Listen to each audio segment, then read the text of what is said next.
ಕುವೆಂಪು ಏನೆಲ್ಲ ಬರೆದಿದ್ದಾರೆ ಅದನ್ನ ಸೇವೆಯೇ ಪೂಜೆ ಅಂತೇಳಿ ಒಂದು ನಾಮಾಂಕಿತವನ್ನು ನಮ್ಮ ಕುವೆಂಪು ಅವರು ಹೇಳಿದ್ದಾರೆ ಒಂದ್ ಕಡೆ. ಅದನ್ನ ಸೇವೆಯೇ ಪೂಜೆ ಅಂತೇಳಿ ನಮ್ಮ ಡಾಕ್ಟರ್ ಬಾಲಗಂಗಾಧರನಾಥ ಸ್ವಾಮೀಜಿಯವರು ಅದನ್ನು ಅನುಷ್ಠಾನಕ್ಕೆ ತಂದಿದ್ರು.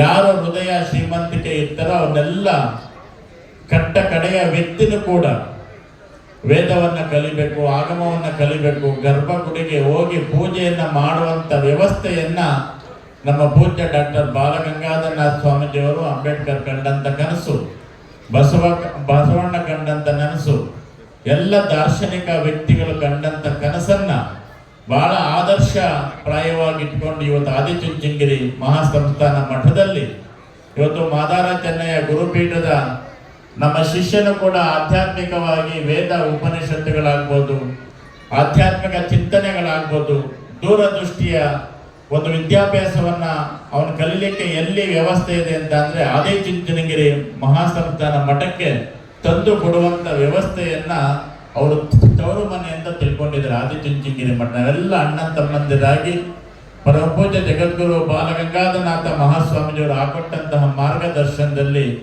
ಈ ಜಗತ್ತಿಗೆ ಶಾಂತಿ ನೆಮ್ಮದಿ ಕೂಡ ಕರುಣಿಸಲಿ ಅಂತ ಅವರು ಕಂಡಂತ ಕನಸನ್ನ ನಾವೆಲ್ಲ ಮಾದಾರ ಚೆನ್ನಯ್ಯ ಮಹಾಸ್ವಾಮೀಜಿಯವರ ಆದಿಯಾಗಿ, ಈಗಿನ ಪರಮಪೂಜ್ಯ ಜಗದ್ಗುರುಗಳ ಆದಿಯಾಗಿ, ನಮ್ಮೆಲ್ಲರ ಶಾಖಾ ಮಠದ ಪೂಜ್ಯರ ಆದಿಯಾಗಿ ಸೇವೆಯೇ ಪೂಜೆ ಅಂತೇಳಿ ಭಾವನೆಯನ್ನು ಇಟ್ಕೊಂಡು ಯಾರು ಏನೆಲ್ಲ ಮಾಡ್ತಾರೋ, ಸೇವೆಯನ್ನ ಮಾಡ್ತಾರೋ ಅದಕ್ಕೆ ಪುರುಷ ಸೂಕ್ತದಲ್ಲಿ ವೇದ್ಯಳೆ ಪಾದೋಸ್ಯ ಅಂತೇಳಿ ಬ್ರಾಹ್ಮಣ, ಕ್ಷತ್ರಿಯ, ವೈಶ್ಯ, ಶೂದ್ರ ಅಂತೇಳಿ ಯಾವ್ಯಾವ ಜ್ಞಾನಕ್ಕೆ ಒಂದು ವರ್ಣಗಳು ಆಶ್ರಮ ಸೀಮಿತ ಅಂತೇಳಿ ವಿದ್ಯಾವಂತರು ಅದನ್ನ ಅರ್ಥ ಮಾಡ್ಕೊಳ್ಬೇಕಾಗ್ತದೆ.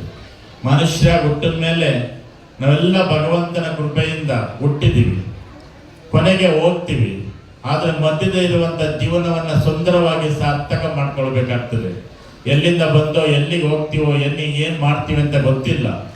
ಅದಕ್ಕೆ ಹೇಳ್ತಾರೆ, ಅರಿಯುವುದೊಂದೇ ನಾವೆಲ್ಲ, ಕುಡಿಯುವುದೊಂದೇ ಜಲ, ಉಸಿರಾಡುವುದೊಂದೇ ಗಾಳಿ, ಅರಿಯುವುದೊಂದೇ ರಕ್ತವು ನಮ್ಮಲ್ಲಿ, ಭೇದವು ಏಕಾಗಿ ಅಂತೇಳಿ ನಾವೆಲ್ಲ ಇವತ್ತು ಆ ಧರ್ಮ ಈ ಧರ್ಮ, ಅದಕ್ಕೆ ಸರ್ವಧರ್ಮಾಂ ಪರಿತ್ಯಜ್ಯ ಮಾಮೇಕಂ ಶರಣಂ ವ್ರಜ ಅಂತೇಳಿ ಭಗವಾನ್ ಶ್ರೀಕೃಷ್ಣ ಅವತ್ತೇ ಹೇಳಿದ್ದಾನೆ.